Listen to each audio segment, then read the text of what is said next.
আবার আমরা যে সময় কোনো ছেলেরে বা মেয়েরে নিকাহ দিতে চাই, তে আমরা সামাজিক বহুত বাধাও ফেলতে হয় যে একটা একদম আউরি।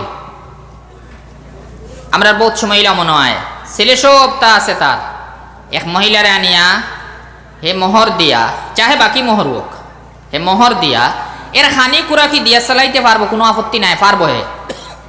কিন্তু এই সময় কোনো সময় গার্জেন্টর মনে থাকো যে আমার ছেলে না বড় তার চাকরি এগু ধরাইবার আগ পর্যন্ত বিবাহ দেওয়ার দরকার নাই, অথচ জানা আছে যে এই ছেলে নিকাহ না করার কারণে তার চকুর গুণাতেই বাঁচতে পারেন না, চাহে মোবাইলের দ্বারা হোক, কিবা তো জিনার গুণাতেই বাঁচতে পারেন না।